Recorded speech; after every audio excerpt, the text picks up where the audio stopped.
کہ آئے آدم تو کہاں ہے، اسے واپس لوٹنے کی ضرورت ہے۔ دوسری اس کی کنڈیشن ہے، جب ہم یسوع کو قبول کر لیتے ہیں تو باوجود کہ ہم نے مسیح یسوع میں بپتسمہ لے لیا، خدا یسوع المسیح کو پہن لیا، یسوع المسیح کے ساتھ عہد و پیمان کر لے، روح القدس پا لیا، تو پھر بھی خدا کا کلام ہمیں یہ سکھاتا ہے کہ باوجود اس کے پھر بھی ہم خدا سے غیر وفادار ہو جاتے ہیں، ویسے نہیں چلتے جیسے چلنا چاہیے۔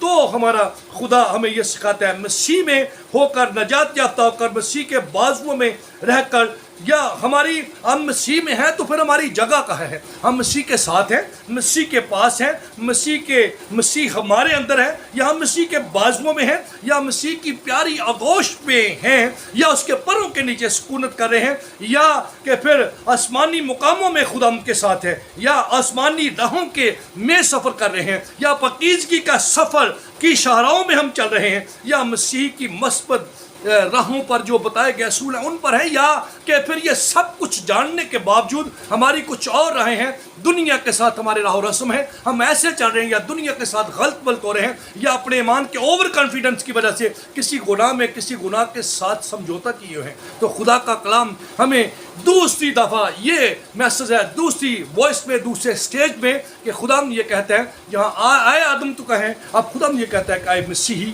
تو کہاں ہے۔ تیسری پوزیشن ہے کہ ہم نے مسیح کو جان تو لیا لیکن خدا ہم سے پھر گئے۔ بہت سے لوگوں کو میں جانتا ہوں جو مسیح تھے، مسیح کے ساتھ چلے، مسیح کہلائے، لیکن آج وہ غیر قوموں کے ساتھ غلط ملط رویے اور زندگیاں گزران ہے۔ ایسی عورتوں کو میں جانتا ہوں، مردوں کو جانتا ہوں جو ایسے ہیں، لیکن میرا ان کی طرف سے میں یہ ریکویسٹ کرتا ہوں کہ انہیں سوچنا چاہیے، بلکہ خدا کا کلام تو یہ کہتا ہے، یہ شرم کی بات ہے کہ کوئی اگر شخص خداوند کی ذات کا، روح القدس کا مزہ چکھ کے خداوند کو جان کر اگر وہ ایسے شخص کی پیروی کرتا ہے، ایسے بتوں کی پیروی کرتا ہے، ایسے خدا کی پیروی کرتا ہے جو خدا ہی اپنی ذات میں نہیں، تو اس شخص جتنا بد نصیب، بدبخت اور نالائق اور بیوقوف اور بے شرم اور ابلیس کا فالوور اور نالائق شخص نہیں ہو سکتا۔ یہ خدا کا کلام میں سمجھتا ہوں، خدا کا کلام میں مقدس پول یہ کہتا ہے کہ انہوں نے خدا کو جان تو لیا لیکن خدا کی ستائش، اس کی عزت، اس کے جلال، اس کے پاکیزگی کے مطابق اس کی پرستش سنا نہ کی۔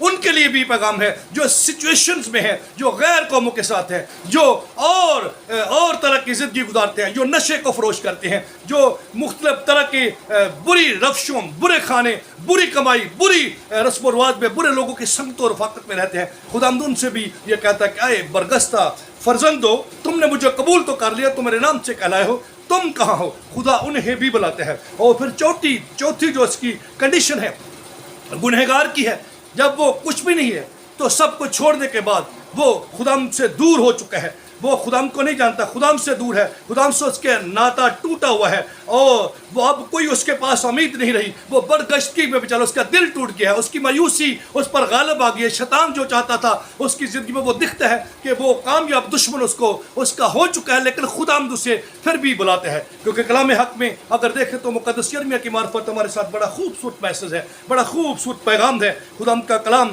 ہمیں یہ سکھاتا ہے، اگر یرمیہ 3:14 کو پڑھیں تو خدا کے کلام مقدس میں بڑا خوبصورت بیان ہمارے سامنے ہے۔ خدا ہم سے پیار کرتے ہیں، وہ ہماری راہوں سے واقف ہے، وہ ہماری بحالی چاہتے ہیں، اس کی محبت جو ہے وہ بے بیان ہے۔ خدا اگر 3:14 میں دیکھیں تو وہاں لکھا ہے خدا کا کلام یرمیہ کے مطابق، یرمیہ کا مطلب جانتا ہے کہ یہ رونے والا نبی تھا، یہ اپنی قوم کے لیے ہر وقت روتا، ان کے گناہوں پر، ان کی بد کرداریوں پر، ان کے برے رویہ پر، ان کے برے ایٹیچیوڈ پر، ان کے برے کاموں پر نگاہ کرتا، لیکن اپنے خدا کے حضور ہمیشہ ان کے لیے شفاعت کرتا رہتا، دعا کرتا رہتا ہے کہ خدا ان کو معاف کر دے، لیکن خدا اس سے جواب دیتا ہے۔ لکھا ہے خدا کے کلام میں، خدا فرماتا ہے کہ آئے برگشتہ بچوں، ہم سب خدا کی اولاد ہیں، چاہے آدم میں ہوں، چاہے مسیح میں ہوں، چاہے برگشتہ ہوں، چاہے گنہگار ہوں، کیونکہ ہمارا خالق اور مالک ایک ہی ہے، وہ بنانے والا، ہم وہ سب سے خدا مخاطب ہے۔ آئے برگشتہ، خدا فرماتا ہے کہ آئے برگشتہ بچوں واپس آؤ، کیونکہ میں خود تمہارا کیا ہوں جی مالک ہوں، کیا ہوں تمہارا مالک ہوں۔ ہماری سچویشن کیسی بھی ہے، آدم کی ہے، مسیح کی ہے، برگشتہ کی ہے، گنہگار کی ہے، خدا ہمارا کیا ہے جی مالک ہے۔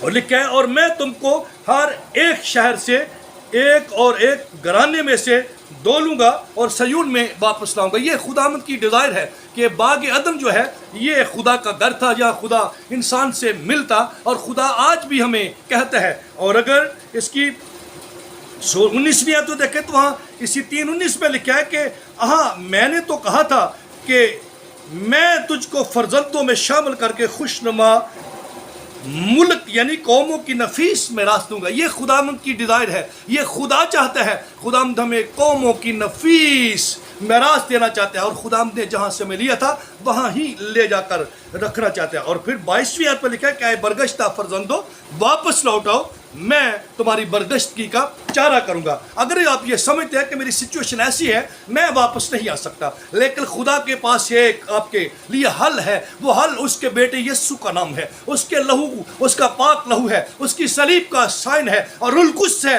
جو آپ کی مدد کرے گا. آپ واپس آئیں, خدا یسوع المسیح کو پکاریں, کیونکہ کلام میں حق میں لکھا ہے کہ اپنی بدکاری اپنے گناہ کا انکار کر ایمان اپنے دل سے لا اور زبان سے اقرار کر یسوع ہی خداوند ہے. میں آپ کو یقین دلاتا ہوں جو کائنات کا رب ہے, جس کے دائرہ اختیار میں آپ کے بال ہیں, چڑیاں ہیں, زمین کے چرند پرند حیوانات, سمندر کی مچھلیاں, اور آسمان کے تمام ستارے, سورج کا جو کنٹرول سنبھالتا ہے وہ آپ کو سنبھال لے گا. اور روح القدس آئے گا, آپ کی زندگی کو بدل کر رکھ دے گا, اور آپ کامیاب ہوگے, اور آپ خدا کے فرزندوں میں سے ہوں گے. کیونکہ خدا کا کلام یہ سکھاتا ہے کہ خدا کی یہ مرضی ہے. خدا یہ چاہتا ہے کہ جیسے آپ کی رفاقت اور شراکت عدن میں خدا ہم کے ساتھ تھی, خدا اس رفاقت کو بحال کرنا چاہتا ہے. کیا آپ اسے پسند کرتے ہیں؟ خدا کی سنگت میں رہنا, خدا کے پروں کے نیچے رہنا, خدا کی آغوش پہ رہنا, خدا کے اطمینان میں رہنا, خدا کی محبت پہ رہنا, خدا کے ساتھ رہنا, اور خدا کے ہاتھوں میں رہنا. تو آئیے توبہ کیجیے اپنے گناہوں سے, اپنے رویوں سے, اپنے کرداروں سے, اپنے برے کاموں سے. خدا بلا رہا ہے, اے برگشتہ بچوں واپس لوٹ آؤ, میں تمہاری برگشتگی کا کیا کروں گا جی؟ چارہ کروں گا. آپ کا مالک, آپ کا خالق, منجی دو جہان, خالق کائنات, کائنات کا بنانے والا, رب کائنات, سب کا خالق اور مالک, اس کا یہ دعویٰ ہے, اس کا یہ کلام ہے جس نے کائنات کو کلام کے وسیلہ سے بنایا ہوا ہے. یقیناً آپ کو اس کلام کے وسیلہ سے برکت ملی ہے. اس کلام کو دوسروں تک پہنچائیے, برکت پائیے, برکت دیجیے, برکت کو بانٹیے, اور ہمارے چینل کو ضرور لائک, سبسکرائب اور شیئر کیجیے. یقیناً خدا آپ کو برکت دے گا. خدا آپ سب کے ساتھ ہو, اور آپ سب کو ہمیشہ برکت دیتا رہے. مسیح یسوع کے پاک و پوتر اور کامل نام میں اس دعا کے ساتھ ہم اس کلام کا, آج کے میسج کا اختتام کرتے ہیں. خدا آپ سب کے ساتھ ہو. آمین.